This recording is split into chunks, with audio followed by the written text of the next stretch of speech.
Por que é importante ter um mapa de soluções estacionárias? O mapa de soluções estacionárias, frente normalmente à variável que nós estamos usando como variável manipulada, para a variável que nos interessa, no caso monovariável, por exemplo, nesse sistema aqui, esse é um sistema onde o sistema está controlando a temperatura de saída. Então, a variável de saída desse sistema é a temperatura T2. E a variável manipulada é a abertura da válvula. Certo? Claro que esse é um sistema espúrio, porque foi criado artificialmente, mas digamos que ele seja dado por essa equação aqui. Ó. Se eu pegar esse sistema e gerar um controlador para um determinado ponto de operação, ele pode funcionar, como pode não funcionar. Esse mapa vai permitir, então, que nós venhamos a entender por onde o sistema vai circular, por onde o sistema vai andar e quais são os problemas que podem acontecer no sistema real quando eu submetê-lo a perturbações. Então, a primeira coisa que eu recomendo que se faça num sistema que está trabalhando é fazer o mapa de soluções estacionárias. Ou seja, nesse caso específico aqui, nós vamos fazer o mapa da variável manipulada, que no caso é o X, a abertura da válvula, para o efeito que ela vai ter na temperatura do sistema, que é a variável de saída. E vamos considerar um distúrbio, ou os distúrbios principais, no caso seria a temperatura da alimentação, que para cada temperatura de alimentação, que é uma entrada, mas é um distúrbio do sistema, para cada uma das temperaturas de alimentação, nós vamos ter uma curva correspondente associada, então, a cada temperatura de alimentação. Se nós fizermos isso para esse sistema aqui, nós vamos gerar um gráfico desse tipo aqui, ó, onde aqui nós temos aberturas de válvula e o valor estacionário correspondente à temperatura que o modelo estaria nos dando. E nesse caso específico, nós estamos com 3 temperaturas de entrada. Então, é sempre importante gerar gráficos desse tipo, envolvendo as principais ou a principal variável que é distúrbio no sistema. E esse diagrama, nós podemos chamar de diagrama de sensibilidade. É uma curva de sensibilidade. Eu posso gerar esse diagrama, inclusive, num simulador estacionário. Imagina que eu tenho um simulador Aspen estacionário e eu quero estudar o efeito de uma variável manipulada, uma variável de entrada, que efeito vai ter numa determinada saída. Por exemplo, refluxo na concentração. Então, eu posso fazer a variação do refluxo ao longo de uma faixa de valores e obter a variável que me interessa, plotando um versus o outro. No sistema multivariável, eu até consigo fazer isso para 2 variáveis de entrada e uma variável de saída. Mas depois nós vamos estender essas ideias para sistemas multivariáveis. Mas no sistema monovariável, quando eu estou com uma malha CISO, é interessante ter, então, esse gráfico, que poderia ser chamado de análise de sensibilidade. Ou seja, é a sensibilidade da saída frente a um parâmetro de entrada. Certo? Então, professor, no caso, então... Diga. Esse diagrama ele é algo que geralmente é feito antes de eu fazer a minha estratégia de controle, no caso. Ele é feito para ajudar a chegar numa ideia de como fazer o controle. E dos problemas que tu vai ter quando efetivamente tu implementares esse controlador. Isso eu já ia perguntar se depois também ele geralmente é feito. Então, agora, nesse exemplinho aqui, eu vou ilustrar a utilização dele. Nesse exemplo, que é um exemplo artificial, certo? Porque, no caso específico aqui, ele foi criado para ter esses comportamentos um pouco diferentes aqui. Só complementando, esse diagrama aqui, ele recebe de uma forma mais ampla, ele recebe o nome de diagrama de bifurcação. Ele é o chamado diagrama de bifurcação. Então, eu vou, antes de falar e dar mais detalhes do diagrama de bifurcação, que isso não deixa de ser um diagrama de bifurcação, que tu tem soluções estacionárias aqui, eu vou mostrar para vocês como é que a gente pode interpretar um sistema desses e como ele pode ser útil na hora de entender o comportamento desse sistema. Imagine que eu tenha projetado o controlador. Primeira coisa que a gente detecta de um diagrama desse: a mudança de sinal do ganho. Mudança de sinal do ganho é crítico para controladores lineares. Então, toda vez que eu tiver um controlador linear, eu tenho que verificar se não haverá troca no sinal do ganho. No caso, é uma malha monovariável, a troca no sinal do ganho representa pura e simplesmente a derivada dessa curva, ou dessas curvas que estão aqui. No caso multivariável, não vai ser apenas isso. Vai ser, na realidade, o determinante da matriz de ganho. Mas as ideias são as mesmas.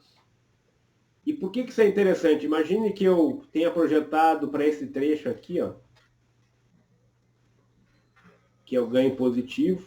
Eu não posso errar o sinal do ganho quando eu trabalho com uma malha de controle, porque o sinal do ganho diz, se é para aumentar, por exemplo, que eu quero aumentar a temperatura, eu tenho que abrir a válvula. Nessa região é o que acontece. Ó. Nessa região aqui, um ganho positivo. Se eu tiver aqui e eu quiser aumentar a temperatura, eu vou ter que abrir a válvula. Se eu abrir a válvula, eu vou aumentar a temperatura. Certo? O que o controlador faz? O controlador vai para onde tu queres. Se a temperatura, o novo set point é 40, e eu estava num set point, por exemplo, de 30, nessa curva de temperatura de 20.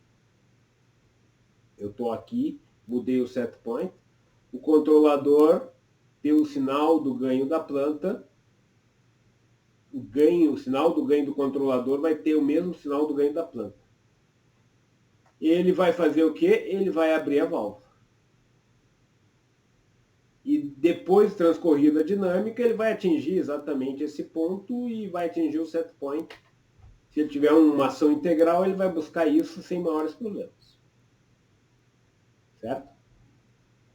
Então, isso apresenta as regiões alcançáveis de temperatura e os problemas operacionais que pode ter. Vamos supor agora que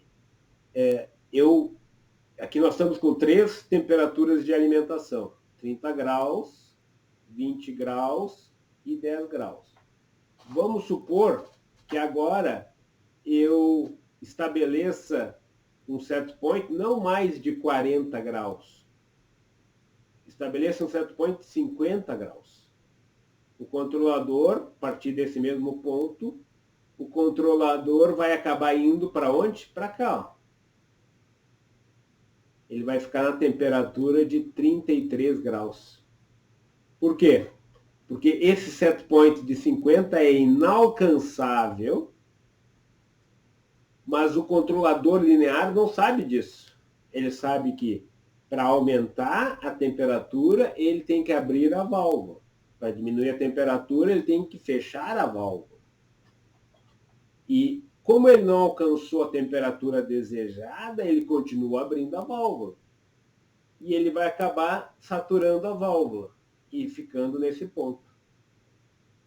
Mesmo que o sistema seja inalcançável, a melhor condição operacional mais próxima do valor desejado, que é 50, por exemplo, seria uma abertura de 0,77, por exemplo, 0,75. Então, um diagrama desses, se isso acontece na planta, você, o que aconteceu? O controlador instabilizou, o controlador, isso aí seria, a malha de controle ficou instável. Aí você diria, não, é a questão do ajuste do controlador, não sei o quê. Com um mapa desse, você entende por que a malha ficou instável. Não se deve a ajustes do controlador em termos de tal I, tal D, e sim, pura e simplesmente, uma questão de ganho. A única coisa que eu não posso errar, em hipótese alguma, num controlador linear, é o sinal de ganho. O sinal do ganho eu não posso errar. Se eu errar o sinal do ganho, eu vou dar com os burros na água. Certo? Outra coisa que pode acontecer nesse sistema, imagina que eu estou nesse set point aqui agora de 40 graus e a temperatura de alimentação cai para 10 graus. Então, eu estou com esse aqui. Para 10 graus é inalcançável. O controlador vai acabar migrando para cá. A temperatura no final vai ser essa aqui, correspondente a 20 e poucos graus, 25 graus.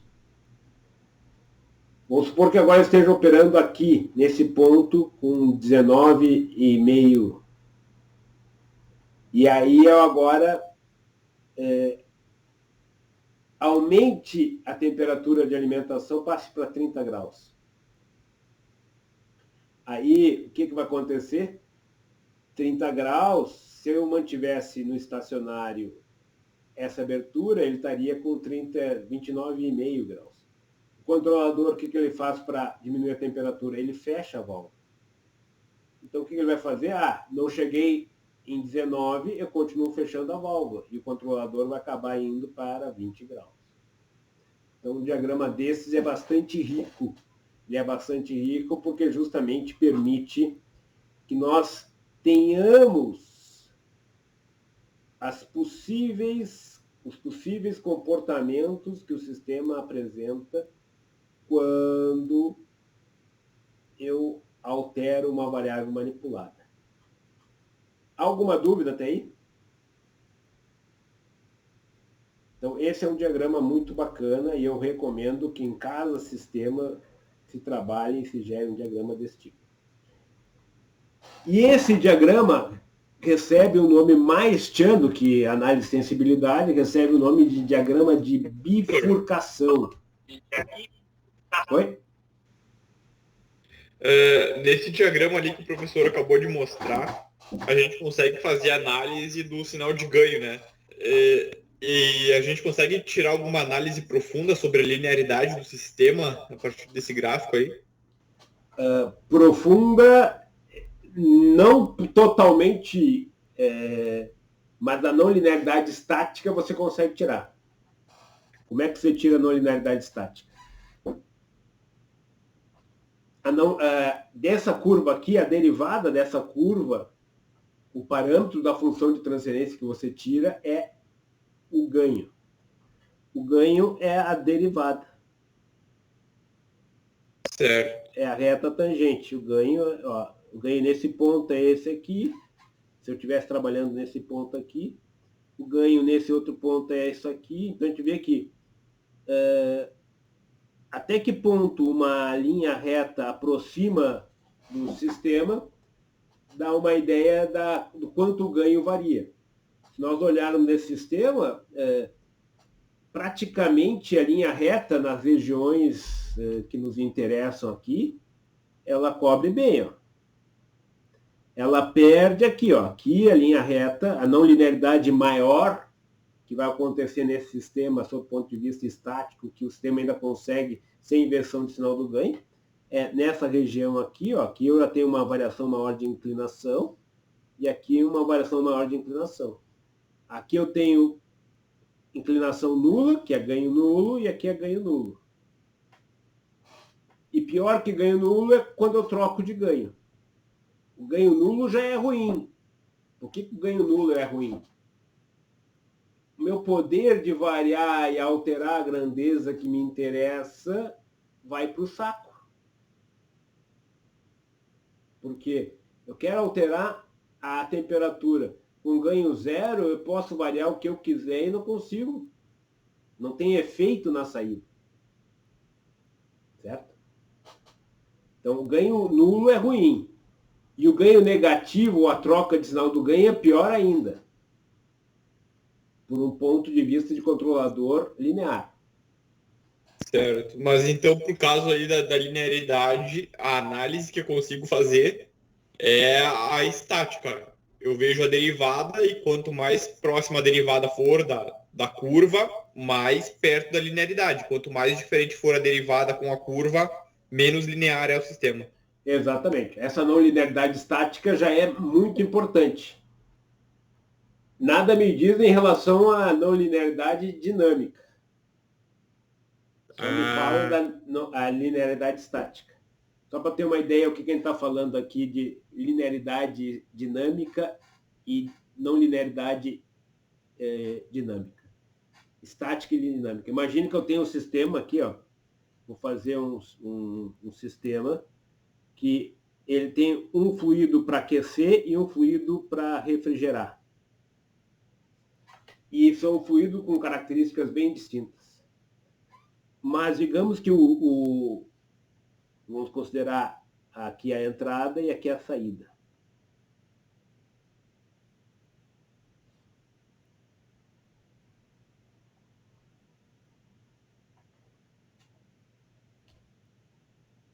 Tempo, é a entrada e aqui é a saída.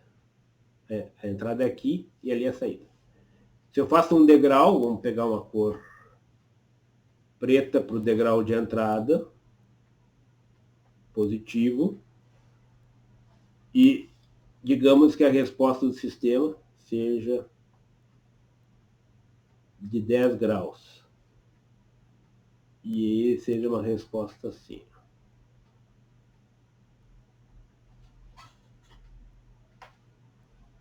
E vou fazer nesse sistema, digamos que eu tenha um sistema que eu tenho um fluido para aquecer e um fluido para refrigerar. Então são como se fosse dois processos distintos em termos de velocidade. E aqui eu tenho um degrau negativo de -1 e o comportamento estático aqui seria, por exemplo, -10. Só que a diferença é que o comportamento aqui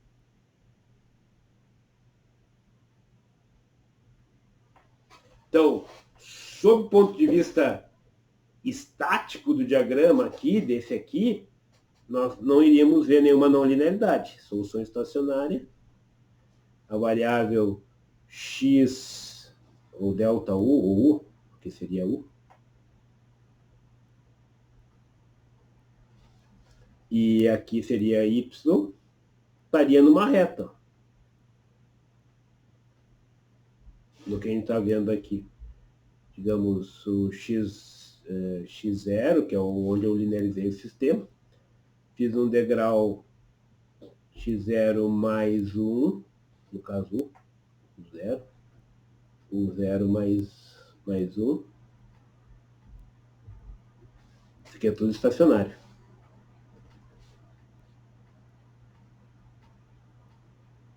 O 0 é onde eu estava linearizando. E o 0 menos 1.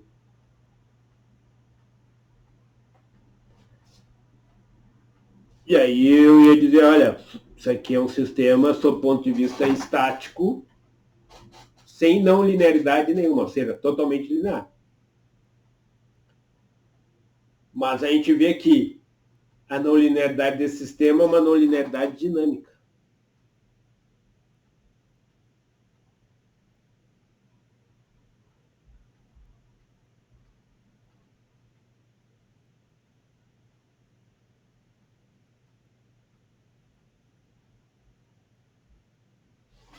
certo? Para a maioria dos sistemas, esse tipo de comportamento não vai acontecer. Ou seja, um degrau positivo é muito diferente de um degrau negativo. Para a maioria dos sistemas, a variável está associada e está adequada. Então, ela é a mesma variável, certo? Tá, professor. É o mesmo fenômeno. Diga. Não linearidade dinâmica.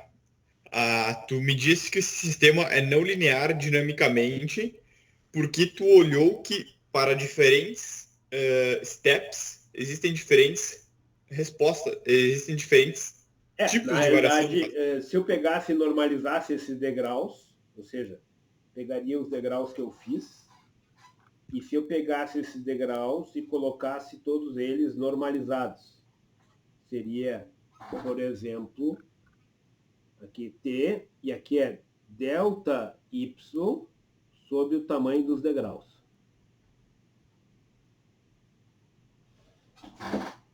O sistema ia ser assim, ele seria, um seria assim e outro seria assim. A não linearidade do sistema é essa discrepância entre as curvas. Tá. Então, mesmo que eu desse diferentes degraus, eu teria que ter uma mesma curva nesse gráfico aí. Quanto mais próxima for a curva, menor vai ser a não linearidade, menor vai ser o diferente comportamento que o sistema vai ter. Porque um sistema linear, com um único degrau, com uma única resposta, eu crio todas as possíveis respostas. Porque simplesmente ela é a mesma. Duas vezes o degrau, uma combinação se tu pensar que um sistema digital é como se fosse uma sequência de pequenos degraus que tu faz uma rampa. Um sinal complicado qualquer, tu obtém a partir de uma sequência de degraus. Então, a princípio, sistema linear, se eu tiver todas as respostas para qualquer tipo de degrau igual, o sistema é linear. E aí a gente tem a noção do grau de não linearidade. Eu poderia ter algo assim, ó.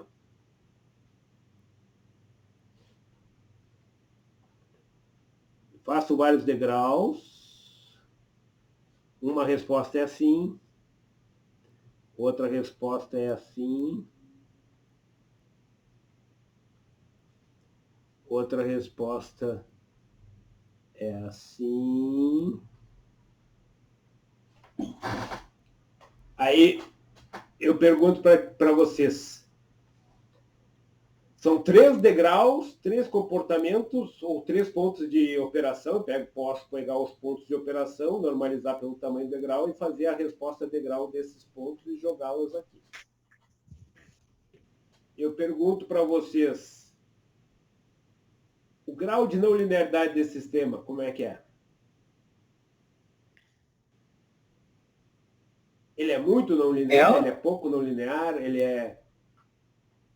ele apresenta não linearidade dinâmicas grande, pequena. Ele vai ser mais linear no estado estacionário, né? No início ele não vai ser muito. Aí o grau de não linearidade depende da velocidade do controlador. A gente vai ver que a velocidade do controlador vai dizer a região que ele vai trabalhar. Se eu fizer e for capaz de fazer um controlador rápido, ou seja, se eu não tenho tempo morto que afeta o sistema, que impeça eu ter um controlador rápido, se eu não tenho um problema de ação de controle limitada e coisas do gênero, se eu for capaz de fazer um controlador rápido, eu vou trabalhar essencialmente aqui, ó, nessa região aqui. Quer dizer que se eu for capaz de trabalhar nessa região, um controlador PI vai dar conta do recado e vai fazer muito bem na forma. Mas se eu não for capaz de ter um controlador rápido, quem vai impedir que eu tenha um controlador rápido é esse cara aqui, ó. Esse cara aqui, que é um tempo morto, esse atraso, essas dinâmicas ali, isso é que vai impedir que eu faça o controlador rápido. E se alguma dessas respostas tiver uma resposta inversa que é assim, ó, eu vou ser obrigado a ser lento em todos. Porque haverá um que vai instabilizar se eu usar um controlador linear para eles. Então, aí o grau de não linearidade, eu sou obrigado a trabalhar, por exemplo, nessa região aqui. Ó. Nessa região eu tenho não linearidade estática e dinâmica. E aqui eu tenho não linearidade puramente estática. Então, o grau de não linearidade depende da velocidade do controlador. E da possibilidade dessa velocidade do controlador ser atingida ou ser alcançada. Sim. É com relação ali a estático, tá me escutando? Sim, estou te escutando. Tá. Ali no verdinho, aquela parte ali que tem, parece tipo de uma resposta, não seria resposta inversa, mas que seria aquele montinho. Essa barriguinha aqui. Aqui, isso, essa barriguinha. Se fosse escolher um ponto de operação nessa região aqui, qual seria o melhor ponto de operação, por exemplo, quando há esse tipo de distúrbio, que ocorre uma inversão de sinal de ganho? Aí são duas coisas. Uma coisa aqui é o ponto de operação, ele vai estar mais associado com um diagrama desse tipo aqui, ó, estático. O ponto, essa é mais uma utilidade na hora de escolher, na hora de utilizar esse diagrama estático. Porque aonde eu vou definir o ponto de operação, normalmente o ponto de operação ele é decorrente de análises econômicas. E o que é alcançável economicamente. Normalmente, via de regra, esse diagrama vai ser útil para essa tomada de decisão, para essa avaliação econômica. Já no diagrama de baixo, a gente está com a resposta degrau a diferentes degraus, digamos assim, do sistema. E aí nós estamos vendo os possíveis comportamentos dinâmicos. Eu até posso usar os comportamentos dinâmicos para decidir o meu ponto de operação. Mas para a decisão do ponto de operação, normalmente, o que me interessa mais são decisões envolvendo o diagrama estático. Certo? O que essa barriguinha vai fazer a partir ali... desse diagrama... Diga. A partir desse diagrama ali, eu consigo ver a não linearidade do sistema. Eu consigo falar alguma coisa sobre a resposta inversa, como fiz no outro diagrama? Nesse diagrama aqui? Isso. Se eu consigo dizer se tem resposta inversa, não? É isso? Isso. Então, aí entra um ponto, por isso que eu comecei a falar disso aqui, porque existem duas formas de ter ganho nulo, com troca de ganho nulo. Duas formas. Observem aqui, aqui. Isso aqui significa que essa troca de sinal, ela pode ser decorrente de duas fontes. Porque ela é uma troca de sinal que esse sistema ele acaba tendo o que a gente chama de multiplicidade de entradas para uma mesma saída. Vamos supor que eu esteja operando nesse ponto aqui. Ó. Vamos pegar uma linha. Meu set point seja 30. E eu estou usando a curva verde. Eu posso chegar a 30 aqui Tenho esse ponto de operação e esse ponto de operação. Isso aqui é o caso que a gente chama de multiplicidade de entradas. Ou seja, para uma mesma saída, que no caso é 30 graus, eu tenho duas entradas possíveis.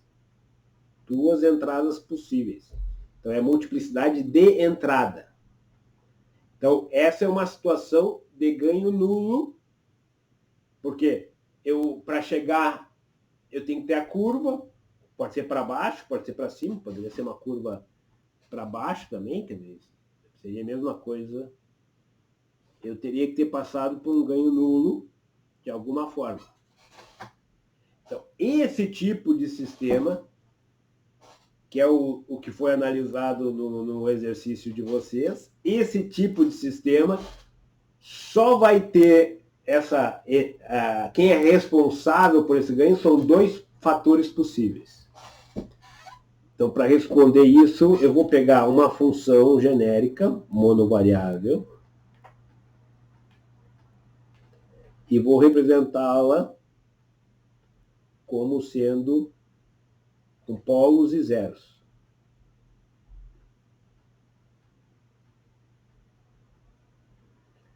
O sinal do ganho eu obtenho fazendo S igual a zero. Ou seja, se eu fizer S igual a zero, eu vou ter o ganho.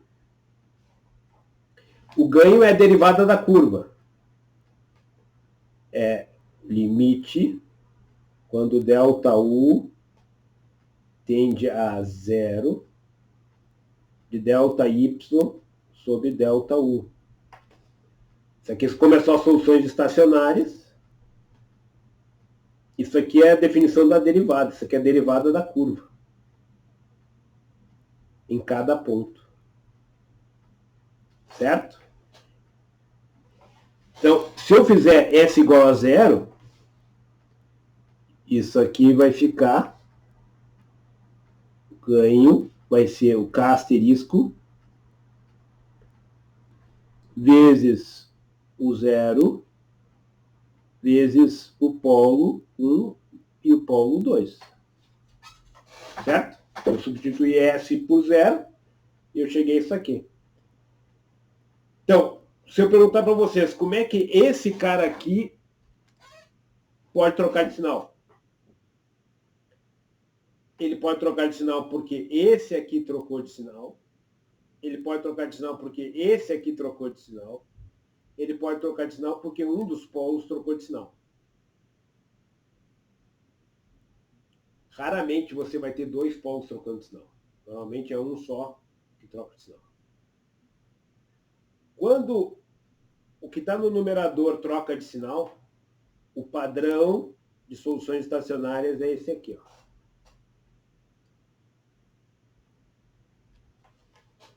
Quando o numerador troca de sinal, o padrão de soluções estacionárias, então aqui nós estamos com soluções estacionárias, então vou colocar o SS, YSS. O padrão é esse aqui. Ó. Então, se o numerador trocar de sinal, esse é o padrão. É o padrão multiplicidade de entradas.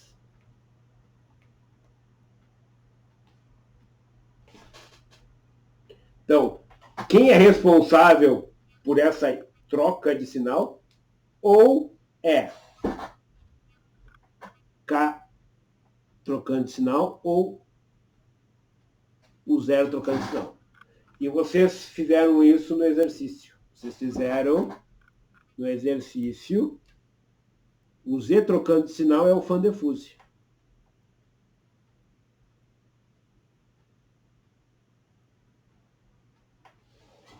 E o K asterisco trocando de sinal é o Economo.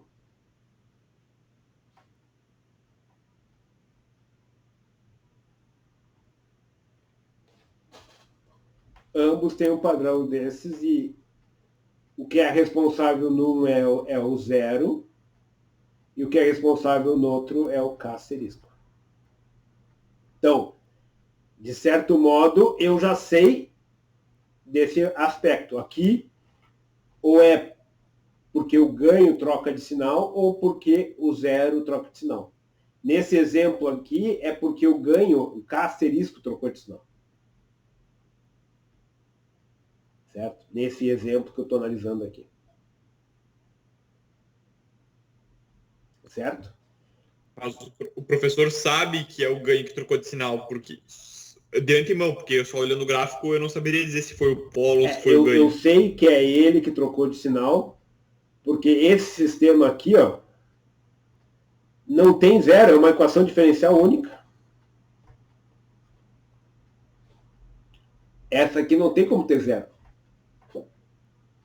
Para ter zero, eu tenho que ter no mínimo duas equações diferenciais.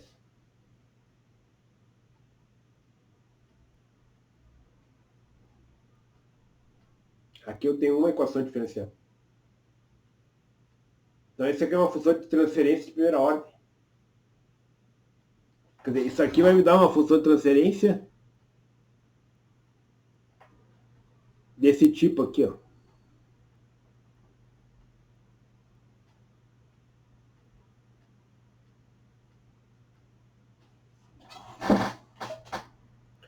Então, quem é responsável é por essa equação esdrúxula aqui, que está por trás do ganho.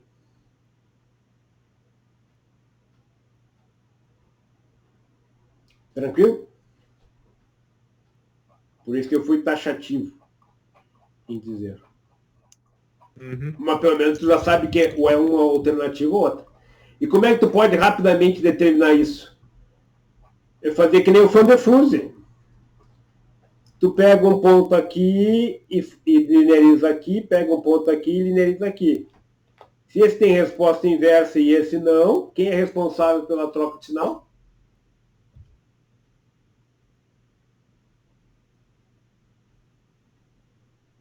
Agora, se eu fiz cada um dos pontos no entorno do máximo, eles têm o mesmo comportamento. Nenhum deles tem resposta inversa. Quem é responsável pela troca de sinal é o K asterisco. Digamos, se eu quisesse fazer numericamente apenas o teste. Não sei se ficou claro. Sim. Uhum. E existe... Tá, mas aí, de novo, esse gráfico de YSS por USS ainda é o gráfico do estacionário, né? Não é aquele gráfico de grau normalizado por tempo. Não, isso aqui é puramente estático. Quando eu ponho SS aqui assim, ó, é soluções estacionárias. Já o outro aqui é quem está na abscissa, é o tempo. Na abscissa é o tempo. Aí o tamanho do degrau está na normalização da resposta. Tranquilo? Uhum. Então, quando o polo é o responsável pela troca de sinal, quando o polo é responsável por isso, nós temos um padrão assim, ó. Normalmente acontece em bioreatores e tal.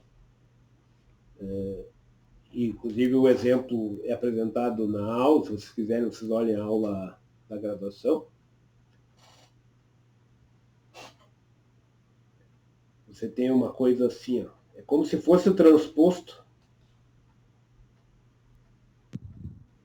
daquela curva. Então, aqui seria a entrada. O zero seria um valor de entrada específico. Mas ele é um zero estacionário, porque aqui só o valor estacionário. Aí eu tenho multiplicidade de saídas, ou seja, para uma mesma entrada eu tenho duas saídas possíveis. Ou três saídas possíveis. Tem a trivial também aqui. Ó. Ou seja, sem reação, sem nada, é trivial. Isso aqui é multiplicidade de saídas. quando eu tenho multiplicidade de saídas,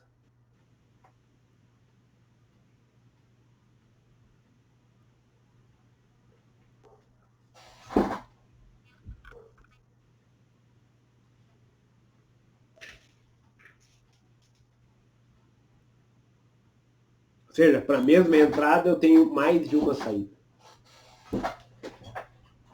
Aqui é mais uma vez um diagrama estacionário. Nós temos uma inversão de ganho. Observe que a derivada aqui o ganho é positivo, já aqui é negativo. Aqui é negativo, aqui é positivo. Esse padrão é decorrente do quê? Do polo trocadição.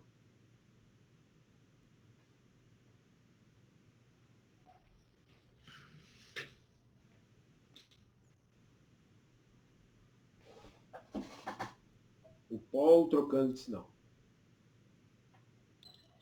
E observe que eu já fiz aqui, ó, um ramo de soluções tracejadas. Isso aqui tipicamente é o padrão que se usa em diagramas de bifurcação. Diagramas de bifurcação, quando muda o comportamento dinâmico num determinado valor, quando o sistema muda seu comportamento, a partir dali tu muda, e aí com isso tu está representando, através de uma linha diferente, um comportamento diferente dinâmico. No caso específico aqui, o comportamento instável, certo? Comportamento instável. Então, isso aqui é o que a gente chama de diagrama de bifurcação. Então, até agora a gente estava trabalhando com diagramas de bifurcação, mas aqui ele acaba, num diagrama de bifurcação, a gente acaba tendo uma análise similar à que nós havíamos visto, mas você ainda insere mudanças de comportamento. E esses momentos onde o sistema muda o seu comportamento são chamados de pontos de bifurcação.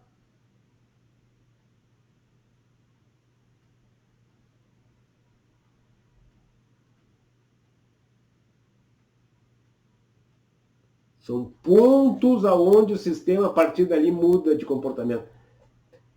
Vocês devem estar lembrados que um sistema que nós trabalhamos muito no projeto Golfadas é justamente o da produção de petróleo. Aí você tem aqui a PDG, por exemplo,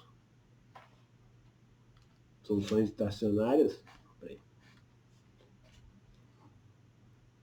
PDG, e aqui é a válvula choke, a abertura da válvula choke. Em português seria a válvula de estrangulamento que fica lá em cima. Então, você vem diminuindo a PDG, você aumenta a produção de petróleo. Então, você vem. Até chegar um momento em que o padrão de operação muda, o comportamento dinâmico muda. Aí, aqui tu tem o que a gente chama de ciclo limite. Nesse ponto de bifurcação especial que é chamado Hopf.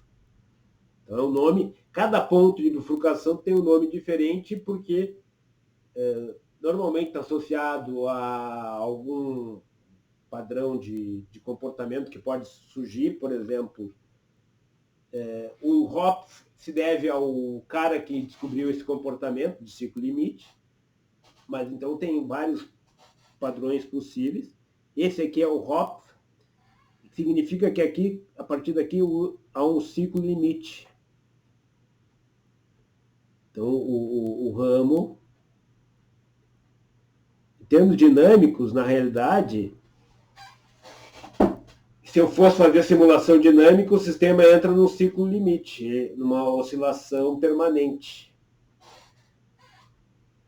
Nenhum desses pontos, desse ciclo limite de oscilação que ocorre no sistema, é estacionário.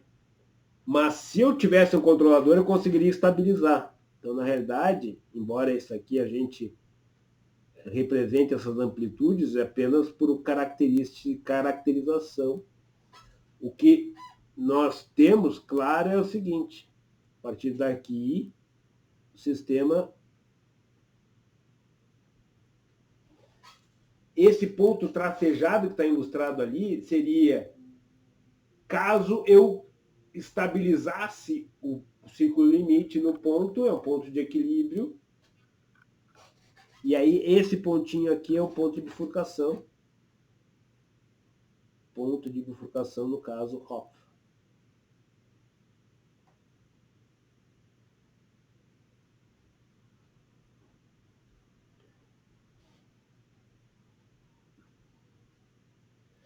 Quer dizer, esse ponto aqui é um ponto de equilíbrio. Esse na linha tracejada. Só que sem o sistema estar em malha fechada, ele nunca vai ficar naquele ponto de equilíbrio. Se eu largar o sistema aqui, ele vai estabelecer um padrão oscilatório. Que vai ficar com a amplitude aqui e aqui. Ele não vai ficar naquele pontinho. Que é o que a gente chama de golfada, né? Certo? Então o sistema vai ficar golfando. Mas se eu tiver um controlador capaz de estabilizar esse sistema, eu vou conseguir ficar naquele pontinho ali. Ó. Isso é um diagrama de estabilidade, é um diagrama de bifurcação, é um diagrama de soluções estacionárias. Só que eu acabo enriquecendo ele com as mudanças possíveis de comportamento que o sistema pode ter. E a importância de saber o ponto de bifurcação é que, para a identificação, isso é fundamental. E para o funcionamento do sistema é fundamental. Porque pensa assim, ó, eu pego um pontinho aqui, ó. O vizinho dele é muito parecido com ele, tanto à esquerda quanto à direita. Mas vou me aproximando do ponto Hopf. Se eu ficar em cima do ponto Hopf, o vizinho da esquerda é muito diferente do vizinho da direita. Então, aquele ponto onde eu tenho uma mudança abrupta de comportamento dinâmico é o ponto de bifurcação. E se eu conseguir saber os pontos de bifurcação, eu sei aonde o sistema vai mudar sua característica drasticamente. Ou seja, o passado ou o vizinho anterior e o vizinho posterior vão ser bem diferentes. Então, esses diagramas eles são extremamente importantes para entender o sistema. Dá uma visão global do sistema. Alguma dúvida?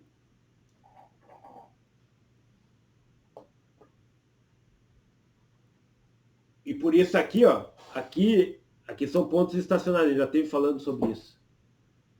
Pontos estacionários, mas a gente chama de pontos de equilíbrio, porque nessas regiões aqui, ele não está no estacionário, mas é a solução de equilíbrio, ou seja, que faz com que a derivada seja igual a zero. Então fica mais... Embora a gente use estacionário, a gente fez aqui diagramas de equilíbrio. Que no caso de sistemas estacionários, são pontos estacionários, certo? Mas quando a gente envolve sistemas dinâmicos, nós temos pontos de equilíbrio. Um exemplo que tem esse comportamento aqui é a bicicleta. Eu já falei para vocês, a bicicleta vertical é um ponto de operação instável em malha aberta e tem dois pontos de operação que o somatório das forças é igual a zero, que são estáveis. Então, esse tipo de bifurcação que acontece assim de... Parece que isso aqui, mas desse ramo aqui não existe no ramo do sistema, é só porque está representando o ciclo limite. Mas existe um outro caso que é chamado bifurcação forca, garfo, né? Garfo. Ela vem assim, ó. Você faz um diagrama desses, e aí, a partir de um determinado ponto, tu passa a ter 3 soluções. Tipicamente 2 estáveis e uma instável. Essa é a bifurcação pitch fork, se não me engano. Alguma coisa assim. Então, aqui esse ponto, até aqui eu tinha uma solução, e aqui eu passo a ter 3 soluções, sendo que uma delas é um ramo instável e 2 ramos estáveis. Isso não é bifurcação Hopf. Certo? Isso aqui é um outro tipo de bifurcação. Ele pode trazer uma certa confusão com a bifurcação Hopf, mas esse ramo aqui de cima aqui não é um ponto estável, não é um ponto de equilíbrio. Esse não é ponto de equilíbrio, esse não é ponto de equilíbrio. Certo? Para nós, a mais importante dos nossos estudos é esse tipo de diagrama aqui. Que é o que entra na posição.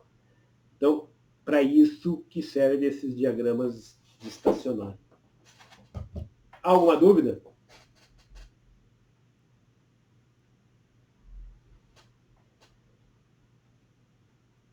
Existem pacotes que fazem essa análise de diagramas de bifurcação.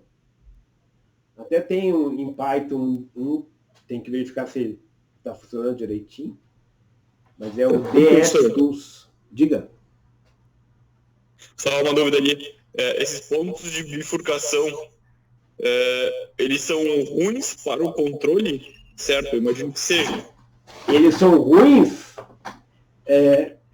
para um monte de coisa. Eles são ruins para controle, porque muda o comportamento dinâmico drasticamente, e são ruins para identificação também.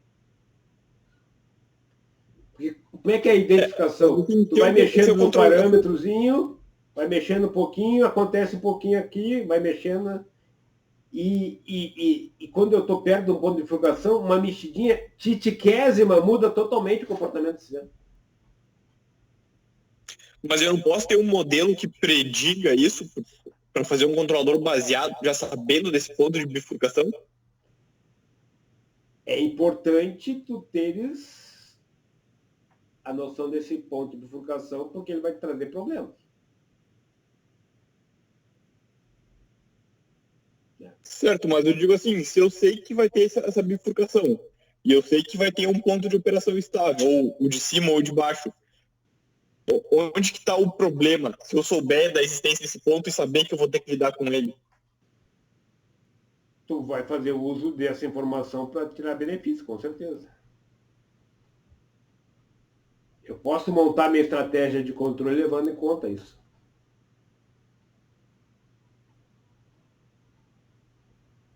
O ponto-chave é que o ponto de bifurcação é um ponto de alerta. E o grande problema dessa história toda é que... Qual é o grande problema de um diagrama desses aqui? A gente está olhando o diagrama mexendo apenas num parâmetro. Mas normalmente o sistema é multivariável. Então, por exemplo, no caso aqui da PDG versus choke, você tem o gas lift, tem o desemulsificante. Tudo isso altera o ponto, a localização do ponto de bifurcação.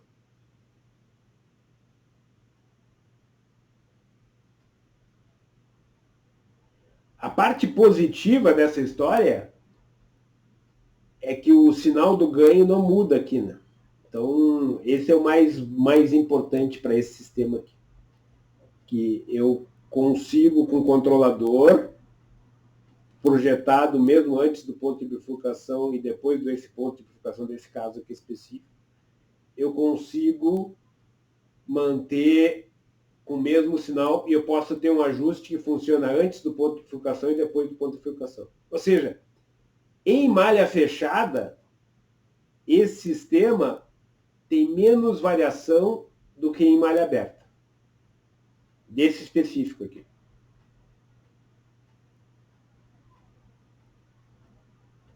Já existem outros que vai mudar muito o comportamento em malha fechada.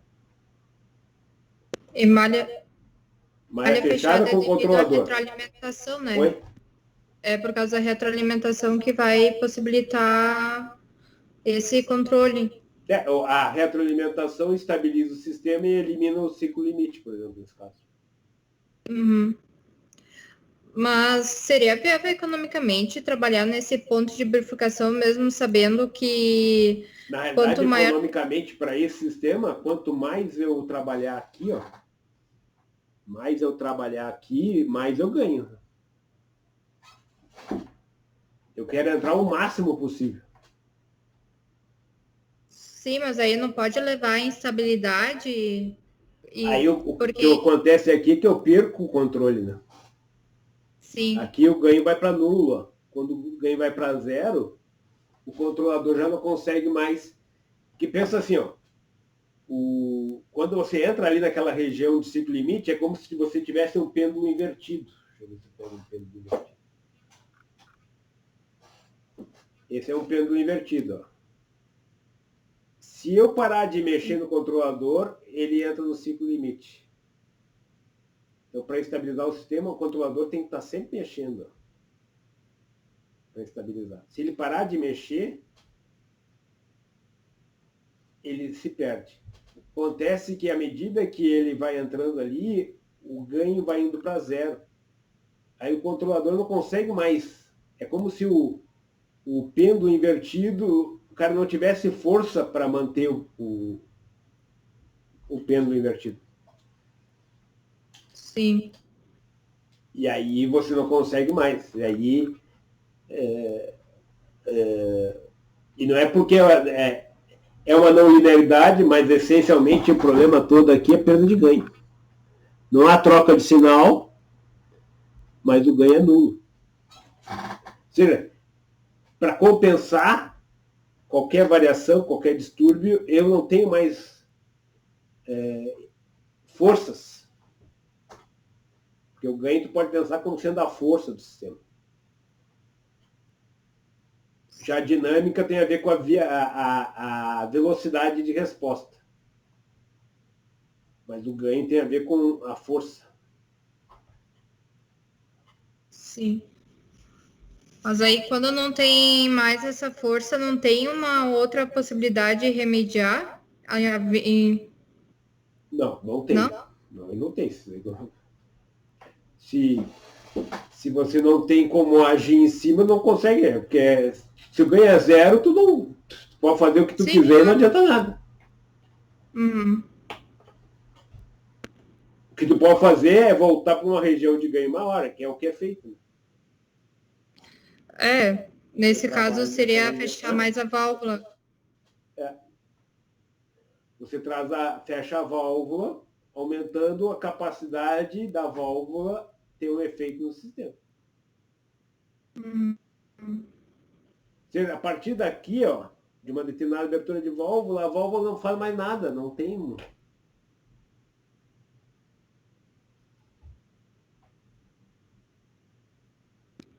Então, aí, tem neste caso, aí, neste caso, se diz que atingiu o limite operacional do sistema.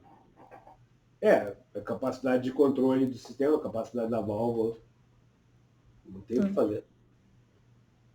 Tá. Claro, o que tem que fazer é não trabalhar aqui, é trabalhar o mais próximo daqui que eu ainda tenha poder de fogo. Quando eu digo poder de fogo, é efeito da ação de controle. Então, esses diagramas são ricos e importantes para nós, porque eles nos dizem o mapa da mina, dá para pensar como sendo o mapa da mina. É como se fosse o mapa da localização das coisas. E cada sistema tem um comportamento diferente. Diga. Mas ainda naquele diagrama das linearidades, que a gente conseguia ver bem a linearidade no sistema, Como é que eu consigo enxergar, por exemplo, uma inversão de ganho naquele diagrama?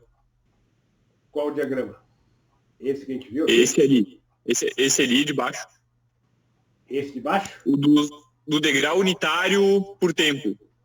Ah, degrau unitário por tempo. Esse aqui? Isso. Como é que eu enxergaria ali uma inversão de ganho? No sinal do ganho? Tá aqui, ó. A curva normalizada ela iria para baixo. Tá, então ali nesse caso... Ah, tá. Porque quando eu normalizei pelo degrau, se o degrau é negativo, o sistema, digamos, estava indo para cima quando o degrau era positivo. Tá. A inversão com o degrau negativo, ele está indo para cima, então houve inversão do sinal do ganho. Ah, tá. Aí tu vê aqui, ó, a discrepância é mais gritante ainda, né? Sim, fica muito mais não linear. Muito mais não linear. A grosso modo, tu vê.